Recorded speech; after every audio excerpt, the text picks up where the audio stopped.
여호와의 인자하심은 자기를 경외하는 자에게 영원부터 영원까지 이르며 그의 은은 자손의 자손에게 이르니 곧 그의 언약을 지키고 그의 법도를 기억하여 행하는 자에게 보다. 사도신경 하시겠습니다. 전능하사 천지를 만드신 하나님 아버지를 내가 믿사오며 그 외아들 우리 주 예수 그리스도를 믿사오니 이는 성령으로 잉태하사 동정녀 마리아에게 나시고 본디오 빌라도에게 고난을 받으사 십자가에 못 박혀 죽으시고 장사한 지 사흘 만에 죽은 자 가운데서 다시 살아나시며 하늘에 오르사 전능하신 하나님 우편에 앉아 계시다가 자비로서 산자와 죽은 자를 심판하러 오시리라. 성령을 믿사오며 거룩한 공예와 성도가 서로 교통하는 것과 죄를 사하여 주시는 것과 몸이 다시 사는 것과 영원히 사는 것을 믿사옵나이다. 아멘. 기도하겠습니다. 오늘도 하나님을 믿는 구원받은 백성들에게 거룩한 성의를 허락하여 주심으로 주의 전으로 발걸음을 옮겨서 신령과 진정으로 거룩한 산 제사를 드리게 하여 주시오니 감사드리옵나이다. 세상을 살아가는 데 있어서 하나님의 자녀가 되었다는 것, 천지를 창조하신 하나님 아버지를 아버지로 부른다는 것, 우리들의 뜻과 계획대로 인생길을 걸어가는 것이 아니고 성령님의 인도하심을 따라서 그 인생길을 걸어간다는 것, 이것은 놀라운 기적이고 놀라운 기쁨입니다. 이러한 것을 우리가 수고하고 애써서 대가를 지불해서 소유한 것이 아니고 하나님의 전적인 사랑으로 주 예수 그리스도의 대속의 은혜로 우리가 소유하게 되었고 하나님의 자녀가 되었습니다. 항상 이 놀라운 은혜를 생각하면서 마음판에 새기면서 이 믿음의 인생길을 걸어가게 하여 주시사 항상 하나님 아버지께 영광을 돌리고 때를 얻든지 못 얻든지 간에 복음 전파의 사명을 잘 감당하는 우리 모두가 되도록 인도하여 주시옵길 원합나이다.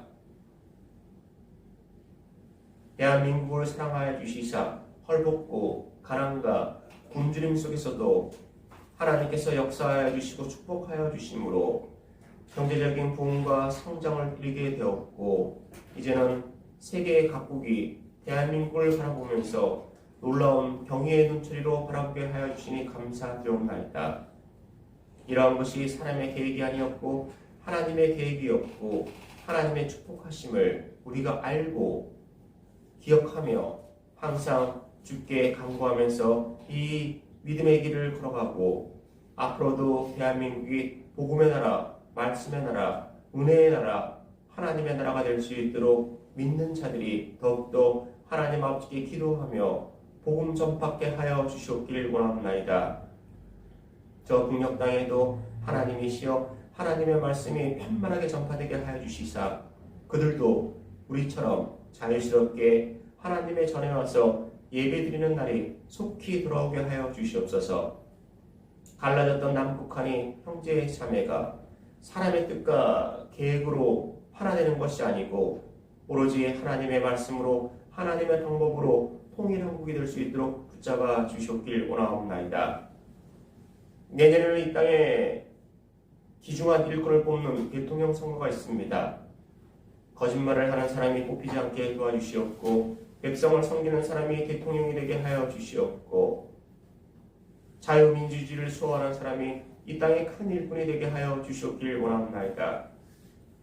국민들이 사람의 소리와 세상의 소리에 현혹되어져서 잘못된 선택, 판단을 하지 않게 도와주시옵고 항상 바른 선택, 바른 판단을 하게 하여 주시사 잃어버린 5년이 아니고 다시 하나님께 영광 돌리는 5년 될 수 있도록 주여 붙잡아 주시옵길 원합나이다. 그러므로 새로운 일꾼인 대통령이 뽑혀져서 자유민주주의가 더욱더 대한민국을 붙잡게 하여 주시옵고 불정적인 외교를 펼치는 것이 아니고 대등한 관계에서 외교적인 역할을 할 수 있는 자유 대한민국 되게 하여 주시옵길 원하옵나이다. 오늘도 서구 제1교회로 발걸음 옮긴 하나님의 백성들에게 성령께서 같이 하여 주시사 은혜 아래 거하는 시간, 축복받는 시간, 치유받는 기적의 시간 되게 하여 주시옵소서. 예수 그리스도 이름으로 기도드렸습니다. 성경 말씀은 열왕기 하 4장 1절에서 7절까지의 말씀과 요한복음 2장 1절에서 11절 말씀인데, 먼저 열왕기 하 4장 1절에서 7절까지 말씀을 보겠습니다.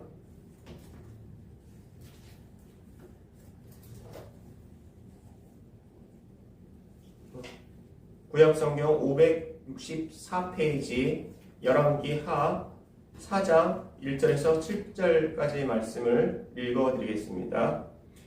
선지자의 제자들의 아내 중에 한 여인이 엘리사에게 부르짖어 이르되 당신의 종 나의 남편이 이미 죽었는데 당신의 종이 여호와를 경외한 줄은 당신이 아시는 바니이다. 이제 빚준 사람이 와서 나의 두 아이를 데려가 그의 종을 삼고자 하나이다 하니 엘리사가 그에게 이르되 내가 너를 위하여 어떻게 하랴? 내 집에 무엇이 있는지 내게 말하라. 그가 이르되 계집 중에 집에 기름 한 그릇 외에는 아무것도 없나이다 하니 이르되 너는 밖에 나가서 모든 이웃에게 그릇을 빌리라. 비인 그릇을 빌리되 조금 빌리지 말고 너는 내 두 아들과 함께 들어가서 문을 닫고 그 모든 그릇에 기름을 부어서 차는 대로 옮겨 놓으라 하니라. 여인이 물러가서 그의 두 아들과 함께 문을 닫은 후에 그들은 그릇을 그에게로 가져오고 그는 부었더니 그릇에 다 찬지라. 여인이 아들에게 이르되 또 그릇을 내게로 가져오라 하니 아들이 이르되 다른 그릇이 없나이다 하니 기름이 곧 그쳤더라. 그 여인이 하나님의 사람에게 나아가서 말하니 그가 이르되 너는 가서 기름을 팔아 빚을 갚고 남은 것으로 너와 내 두 아들이 생활하라 하였더라. 다음으로 요한복음 2장 1절에서 11절까지 말씀을 보겠습니다. 요한복음 2장 1절에서 11절까지 말씀입니다. 사흘째 되던 날 갈릴리 가나에 혼례가 있어 예수의 어머니도 거기 계시고 예수와 그 제자들도 혼례의 청함을 받았더니 포도주가 떨어진지라. 예수의 어머니가 예수에게 이르되 저들에게 포도주가 없다니 예수께서 이르시되 여자여 나와 무슨 상관이 있나이까? 내 때가 아직 이르지 아니하였나이다. 그의 어머니가 하인들에게 이르되 너희에게 무슨 말씀을 하시든지 그대로 하라 하니라. 거기에 유대인의 정결 예식을 따라 두세 통 드는 돌 항아리 6이 놓였는지라. 예수께서 그들에게 이르시되 항아리에 물을 채우라 하신즉 아기까지 채우니 이제는 떠서 연회장에게 갖다 주라 하심에 갖다 주었더니 연회장은 물로 된 포도주를 맛보고도 어디서 났는지 알지 못하되 물 떠온 하인들은 알더라. 연회장이 신랑을 불러 말하되 사람마다 먼저 좋은 포도주를 내고 취한 후에 낮은 것을 내거든 그대는 지금까지 좋은 포도주를 두었도다 하니라. 예수께서 이 첫 표적을 갈릴리 가나에서 행하여 그의 영광을 나타내심에 제자들이 그를 믿으니라. 아멘. 두 가지의 표적이 의미하는 차이점과 공통점이라는 제목으로 말씀해 드리도록 하겠습니다. 얼굴 모양이 틀리듯이 모든 사람에게 주어진 환경과 여건은 똑같지 않습니다. 하나의 개별적인 문제도 나에게는 심각한 문제이고 어려운 문제일 수 있지만 어떤 사람에게는 그 사람의 성격이나 환경에 따라서 전혀 문제가 되지 않을 수도 있습니다. 오늘 읽은 성경 본문은 외면적으로는 구약과 신약의 말씀이고 내면적으로는 하나님의 역사심, 예수의 행한 기적으로 나누어 볼 수 있습니다.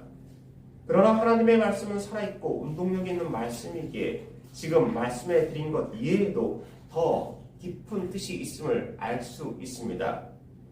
엘리사 성도의 아내가 경험한 일과 가나 혼인잔치에 일어난 일은 문제가 생겼다는 면에서는 같은 맥락으로 볼 수가 있지만 동일한 조건과 동일한 시간에 일어나지 않은 일이기에 또 다른 면이 있음을 우리는 짐작할 수 있는 것입니다.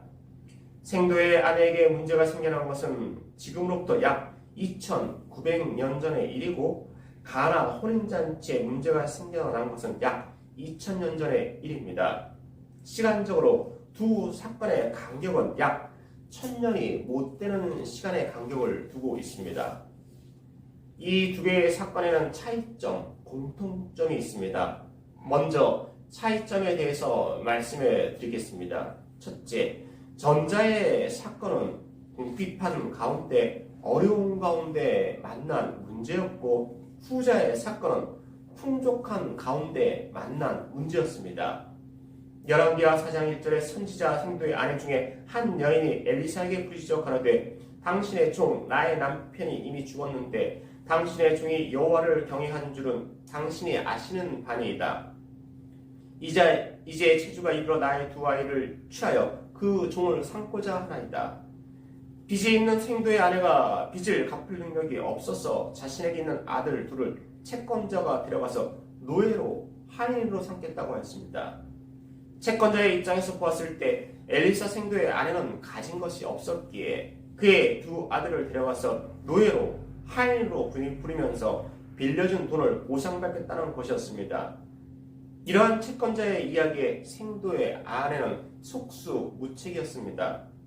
동서고금을 막론하고 자신의 자녀를 노예로 준다는 것은 부모의 입장에서 보았을 때는 마음이 찢어지는 것이었습니다. 그리고 한번 노예로 팔려가면 언제 다시 만날지도 모르는 생이별을 하는 것이었습니다. 사람의 눈과 생각으로는 해결의 실마리가 전혀 보이지 않는 불가능한 상황이 엘리사 생도의 아내에게 생겼던 것입니다. 그러나 후자 가나 혼인잔치의 문제는 어려운 가운데 힘든 가운데 만난 문제가 아니었습니다. 오히려 그 반대였습니다. 풍족한 가운데 넉넉한 가운데 만난 문제였습니다. 일가 친척을 다 불러 모아서 일인주의 대사인 결혼을 치르는 기쁨의 날이고 기쁨의 시간이었던 것입니다. 하인들도 있고 충분하다고 생각해서 준비한 음식과 포도주가 모자랄 정도인 많은 사람들이 와서 웃고 떠들며 이야기하는 축하해주는 자리였습니다. 초대한 많은 사람에게 지나가는 많은 사람에게 기쁨을 나누고 음식을 나누는 풍족한 자리였던 것입니다. 가나의 혼인잔치는 풍족한 가운데 넉넉한 가운데서 어려운 문제, 꼭 있어야 할 음식이 모자라는 문제를 만나게 된 것입니다. 두 번째, 전자는 슬픔 가운데 만난 문제였지만 후자는 기쁨 가운데 만난 문제였습니다. 엘리사 성도의 아내는 남편을 잃고 힘들게 살아갔습니다. 지금의 시대야 남녀가 구분 없이 일을 가지고 생활할 수 있는 시대가 되었지만 예전의 시대에는 여자가 일을 한다는 것이 어렵고 힘들었습니다. 생도의 아내는 두 아들을 데리고 생계를 해결해 간다는 것이 여간 어렵고 힘든 것이 아니었습니다. 그러나 하루의 힘든 일도 집에 와서 반갑게 맞이하는 두 형제를 보면서 하루의 피곤을 잊곤 하였을 것입니다. 그러나 이제 채권자가 자신의 빚을 해소하기 위해서 사랑하는 두 아이를 그것도 사랑해서 데려가는 것이 아니고 노예로 데려간다는 청천벽력 같은 소리에 하늘이 무너지는 것 같았을 것입니다. 어렵고 힘들지만 그 가운데 희망과 소망이 되었던 것이 엘리사 생도의 아내에게 두 아들이 있었던 것입니다. 그러나 채권자가 두 아들을 데려간다는 것은 엘리사 생도의 아내에게 있어가지고 가장 큰 문제가 되었던 것입니다. 반면에 가나의 혼인잔치는 즐겁고 기쁨 가운데 만난 문제였습니다. 결혼 직장에서 오랜만에 본 일과 친척이 지인들이 즐거운 시간을 가지며 이야기를 나누고 서로의 일, 자녀의 일, 사업장의 일, 직장의 일, 결혼한 신랑 신부의 어린 시절 이야기를 나누는 즐거운 자리였습니다. 세상의 문제에 대해서 그 시간만큼은 생각하지 않고 기쁨을 나누면서 보내는 시간이었던 것입니다. 이때 기쁨의 시간 속에 즐거움의 시간 속에 문제가 생겼습니다. 모든 사람이 기뻐하는 잔치에 쓰이는 포도주가 꼭 있어야 할 포도주가 모자라게 된 것입니다. 가나의 혼인잔치는 기쁨 가운데 만난 문제였던 것입니다. 세 번째, 전자는 개인에게 해당되는 문제인 반면에 가나의 혼인잔치는 모든 사람에게 해당되는 문제였습니다. 생도의 아내는 두 아들을 종으로 데려가겠다는 이야기에 너무나 슬펐습니다. 이러한 문제는 친척이, 이웃이, 친구가, 사회가, 국가가 대신 나눠질 수 있는 문제가 아닌 엘리사 생도의 아내 개인의 문제였던 것입니다. 내가 숨쉬는 것을 누가 대신해 줄 수 없듯이 당면한 문제를 누가 대신 질 수 없는, 나누어질 수 없는 문제였던 것입니다. 엘리사 생도의 아내, 그 한 개인에게만 해당되는 문제였던 것입니다. 반면에 포도주가 모자라게 된 가나의 혼인잔치는 혼인잔치를 베푼 혼주에게는 1차적인 문제였지만 포도주를 물처럼 음료수처럼 평소에 사용하는 모든 사람에게도 해당되는 큰 문제였습니다. 약방의 감초처럼 음식의 맛을 내기 위한 소금처럼 없어서는 안 될 것이었기 때문입니다. 포도주가 모자란다는 것은 잔치를 베푼 사람에게뿐만 아니라 잔치에 참여한 모든 사람들에게도 똑같은 문제가 되었던 것입니다. 지금까지 두 사건의 큰 세 가지 차이점을 말씀해 드리겠습니다. 첫째, 전자의 사건은 궁핍함 가운데 만난 어려움이었고 후자의 사건은 풍족함 가운데 만난 어려움이었습니다. 두 번째, 전자의 사건은 슬픔 가운데 만난 문제였고 후자의 사건은 기쁨 가운데 만난 문제였습니다. 셋째, 전자의 사건은 개인에게 해당되는 문제인 반면에 가나의 혼인잔치는 모든 사람에게 해당되는 문제였습니다. 생도의 아내와 가나의 혼인잔치는 여러 가지 면에서 틀린 점이 있지만 두 군데의 다른 장소에서 일어난 큰 사건이었습니다. 즉, 문제를 만났다는 것입니다. 문제의 내용은 틀리지만 시간도 틀리고 장소도 틀리고 사람도 틀리지만 둘 다 문제를 가지게 되었다는 것입니다. 이제 저는 여러분에게 두 사건 속에 담겨진 공통점을 말씀해 드리도록 하겠습니다. 전자와 후자 사이의 시간 간격이 대략 1000년이라는 시간이 있지만 두 사건 속에는 분명 공통점이 있습니다. 첫째, 두 사건 모두 말씀에 순종하였다는 것입니다. 엘리사는 그의 제자 아내에게 열왕기 하 4장 3절에 가로되 너는 밖에 나가서 모든 이웃에게 그릇을 빌라 빈 그릇을 빌되 조금 빌지 말라라고 하였습니다. 어떻게 무엇을 할 것인지 어떠한 결과가 올 것인지에 대해서 엘리사는 이야기를 하지 않고 단지 생도의 아내에게 이웃에 가서 그릇을 있는 대로 다 빌려오십시오 라고 하였습니다. 이 이야기를 듣고 생도의 아내는 아니 지금 내 아들이 종으로 노예로 갈 신세가 되었는데 어떻게 해야 될지 의논을 하는 것도 아니고 단지 이웃의 그릇을 빌려라고 시키다니요. 돈을 빌릴 방법을 알려주든지 아니면 어떻게 몰래 도망가는 방법을 알려주든지 상의해야 될 것 아닙니까? 당신은 내 남편의 스승이 아닙니까? 그런데 이웃에 가서 이 긴박한 상황에 이웃에 가서 그릇을 빌려라는 쓸데없는 일을 시키다니요. 당신과는 얘기할 수 없습니다. 당신 내 집에서 나가시오 라고 하지 않았습니다. 사람이 생각할 수 있는 어떠한 인간적인 생각을 생도의 아내는 결코 앞세우지 않고 엘리사의 말에 순종하였다는 것입니다. 엘리사가 시키는 대로 이웃들에게 가서 빌릴 수 있는 대로 모든 것을 빌렸다는 것입니다. 어떻게 될지, 왜 그런지, 무슨 결과가 올지 모르지만 엘리사가 시키는 대로 순종하면서 그것을 빌려왔다는 것입니다. 하나님의 선지자의 말에 순종하였다는 것은 하나님의 말씀에 순종하였다는 것입니다. 다음으로 가나 혼인잔치를 살펴보겠습니다. 혼인잔치에 포도주가 떨어졌을 때 주님은 연회장에 있는 하인들에게 이렇게 이야기했습니다. 요한복음 2장 7절에 예수께서 저에게 이르시되 항아리에 물을 채우라 하신즉 아구까지 채우니 포도주가 떨어졌는데 항아리에 물을 채우라고 명령하였습니다. 이 한 절의 말씀은 사람의 생각대로 세상의 방법대로 생각한다면 도저히 이해할 수 없고 납득할 수 없고 받아들일 수 없는 말씀입니다. 너희들은 이웃에 가서 포도주가 있는지 알아보아라. 포도주가 있으면 빌려오도록 해라 라는 것이 지극히 상식적인 말이고 명령입니다. 그러나 하인들은 주님의 말씀에 순종하여 항아리에 물을 가득 채웠고 놀라운 기적을 맛보게 되었습니다. 포도주가 물이 되는 빈 그릇에 기름이 차게 되는 놀라운 기적을 맛보게 되는 것입니다. 사랑하는 여러분, 사람의 생각과 방법으로, 세상의 방법과 생각으로 기적이 경험되는 것이 아닙니다.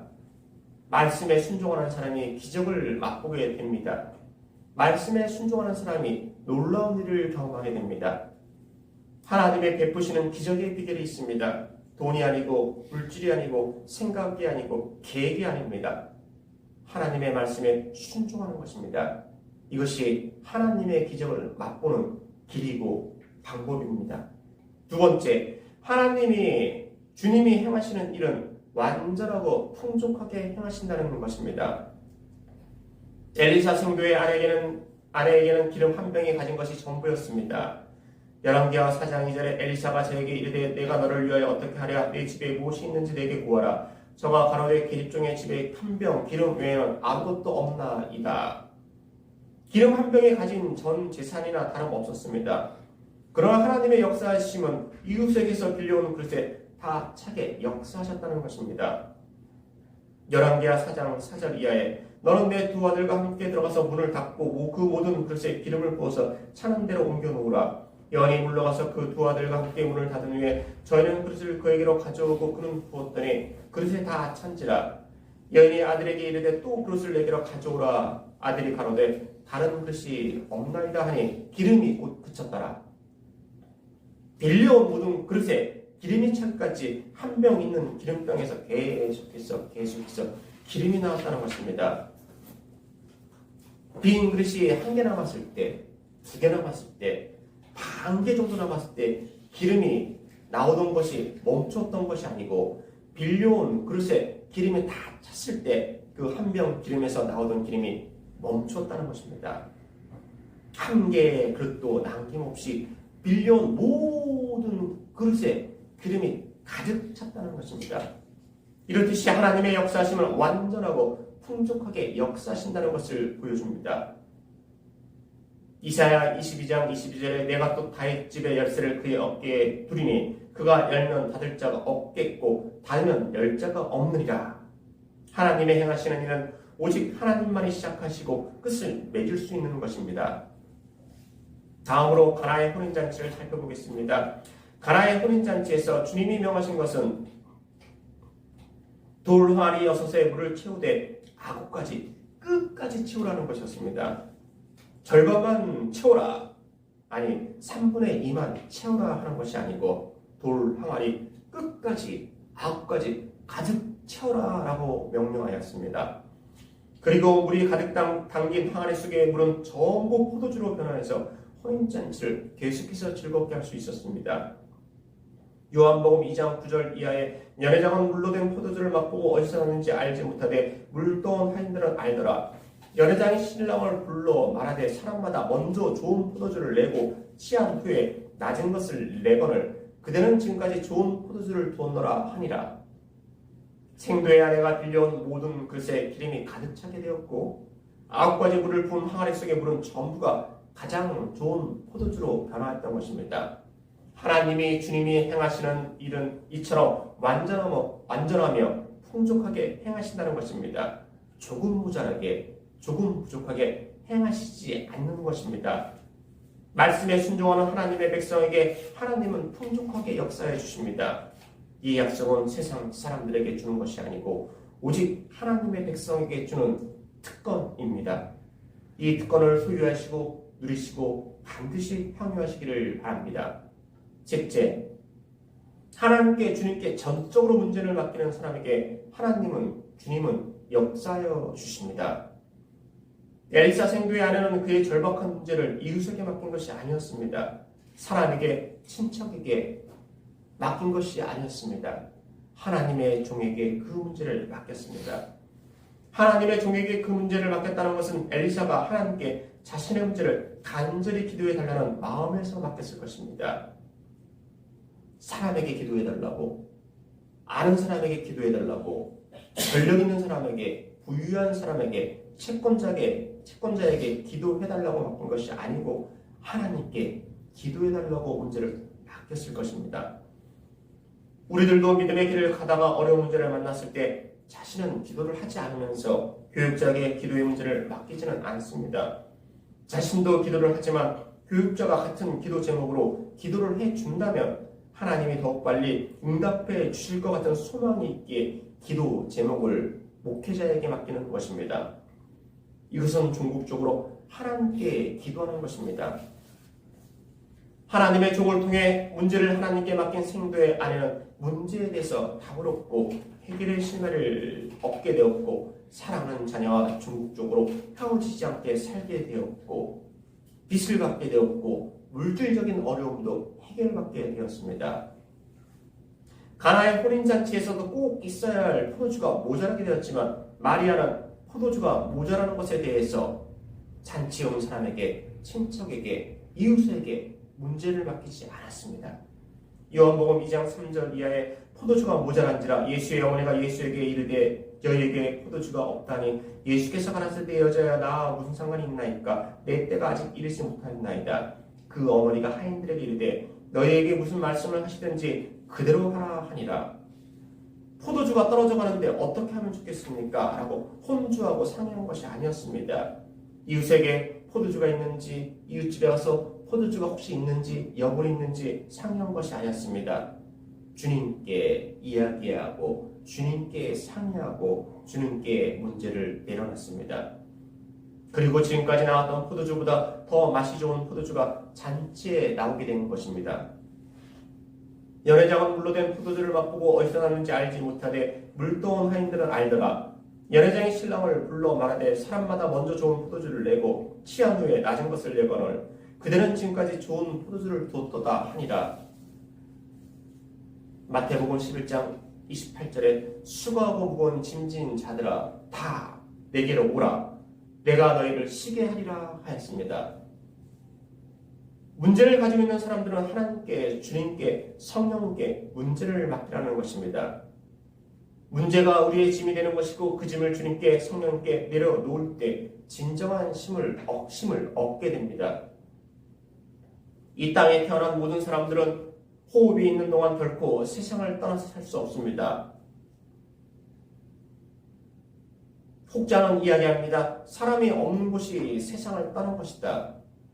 사람이 없고 문명이 없고 문화가 없고 홀로 깊은 산 속에 있던지 따로 무리지어서 생활한다면 세상과 단절되었고 세상을 떠나서 유유자적하면서 사는 거다라고 이야기합니다. 그러나 그것은 그 사람의 주관적인 생각이지 착각입니다. 운명의 유무와 사람의 유무로 세상이 구분되어지는 것이 아니고 호흡을 하고 있다면 바로 그것이 세상이 되는 것입니다. 이 세상이라는 곳을 살아갈 때 생도의 아내처럼 자식을 노예로 보내야 하는 절박한 상태에서 문제를 만날 때도 있을 것이고 혼인잔치가 벌어지는 풍족한 상태에서 만나는 문제도 있을 것입니다. 환경과 시간과 소유에 따라서 틀리지만 모두 사람이 분명히 세상에서 문제를 만나게 됩니다. 저와 여러분이 앞으로 힘들고 절박한 상태에서 또는 풍족하고 자족한 상태에서 문제를 만났을 때 그 문제를 세상의 어느 누구에게 내려놓지 마시고 먼저 하나님께 주 예수 그리스도의 이름으로 기도하셔서 하나님께, 주님께, 성령님께 그 문제를 맡기십시오. 생도의 아내처럼 하나님께, 마리아처럼 주님께 문제를 내려놓으십시오. 그리고 성령의 도우심을 간구하시기 바랍니다. 그것이 가장 최선의 방법이고 최선의 선택이 되고 최고의 결과를 소유하게 되는 것입니다. 왜냐하면 천지를 창조하시고 저와 여러분을 창조하신 하나님이 우리의 모든 죄를 대속해 주신 주님이 우리와 함께 하시기 때문입니다. 이러한 믿음을, 이러한 신앙을 꼭 소유하심으로 저와 여러분이 걸어가시는 인생길에 상상치 못한 놀라운 기적을 경험하시기를 주님의 이름으로 축원합니다. 기도하겠습니다. 하나님 아버지, 엘리사 생도의 아내가 만난 문제, 가나 혼인잔치에 만난 문제에 대해서 살펴보았습니다. 전자는 궁핍하고 어려운 가운데 한 개인의 만나는 문제였지만 후자는 넉넉하고 풍족한 가운데 여러 사람이 만나는 문제였습니다. 그러나 두 문제가 하나님께 주님께 내려놓았을 때 해결의 실마리를 얻게 되었고 답을 얻게 되었습니다.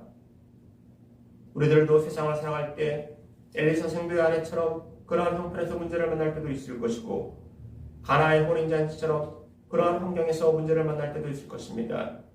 어떠한 형편과 어떠한 환경에서 문제를 만나든지 간에 주 예수 그리스도의 이름으로 하나님께 문제를 내려놓게 도와주시옵소서. 수고하고 무거운 짐진 자들아 다 내게로 오라. 내가 너희를 쉬게 하리라는 이 약속의 말씀, 언약의 말씀을 믿고 우리의 짐을 대신 져주시는 주님께 내려놓음으로 엘리사 생도의 아내가 문제 해결함을 받고 가나의 혼인잔치가 문제 해결함을 받듯이 우리들도 세상에서 만나는 모든 문제에 대해서 답을 얻게 하여 주시옵소서. 예수 그리스도 이름으로 기도드렸습니다. 아멘.